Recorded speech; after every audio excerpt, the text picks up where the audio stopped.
بسم اللہ الرحمن الرحیم۔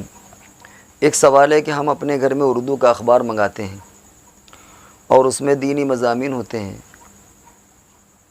تو ایسی شکل میں کیا کریں؟ اسے ہاکر کو دے دیں یا کباڑی کو دے دیں جو پرانے اخبار خریدنے کے لیے آتے ہیں، یا اس کو ضائع کریں؟ کیا بہتر شکل ہے؟ دراصل یہ ایک ضرورت ہے کہ امت تک دینی پیغام پہنچانا۔ جب اخبارات کا رواج نہیں تھا تو تقاریر کے ذریعے سے علماء اپنے پیغام پہنچایا کرتے تھے۔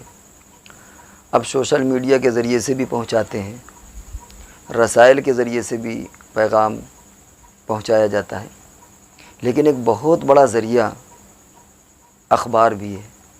ایک دن میں لاکھوں انسانوں کے پاس، کروڑوں انسانوں کے پاس وہ دینی پیغام پہنچ جاتا ہے۔ عام طور سے اردو اخباروں میں ویکلی، ہفتہ وار مضامین ہوتے ہیں، بڑے اہم اور دینی مضامین ہوتے ہیں، جن میں قرآنی آیات، ان کا ترجمہ، احادیث، سیرت، یہ تمام دینی مضامین ہوتے ہیں۔ تو اب ایسی شکل میں بہتر شکل تو یہ کہ وہ دینی مضامین کاٹ کر کے رکھ لیے جائیں، ان کی فائل بنا لی جائے، وقتاً فوقتاً وہ کام آتے رہیں گے۔ لیکن اگر ایسا نہیں ہو سکتا تو پھر اس کی دوسری شکل یہ ہے کہ کسی دریا میں اس کو ڈال دیا جائے۔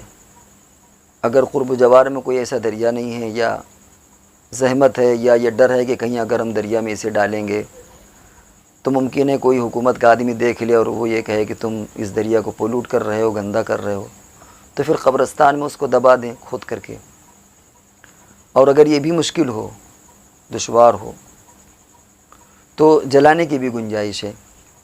قرآن کو جلانا منع ہے، لیکن اس طرح کے دینی مضامین اگر کوئی اور ذریعہ نہ ہو ان کی حفاظت کا تو پھر ان کو مجبوراً جلایا بھی جا سکتا ہے۔ اور اگر یقین سے اور تجربے سے یہ معلوم ہو کہ جو کباڑی ہمارے پاس سے اخبار لے جاتا ہے وہ کسی ایسی جگہ فروخت کرتا ہے جہاں اسے گلا دیا جاتا ہے، اور یہ بات یقینی ہے، تجربے سے ہے، وہ خود کباڑی آپ کا بھروسے کا ہے، وہ ایسا کہتا ہے کہ ہم ایسی جگہ پر یہ اخبار دیتے ہیں جہاں اسے گلا دیا جاتا ہے، اور گلا کر کے دوبارہ وہ اس کے کاغذ یا دوسری چیزیں بنا لیتے ہیں۔ تو ایسی شکل میں اگر تجربے سے اور یقین سے معلوم ہو جائے تو ایسی شکل میں وہ اخبار جن میں دینی مضامین ہیں ایسے کباڑیوں کے ہاتھوں بھی فروخت کرنے کی گنجائش ہے۔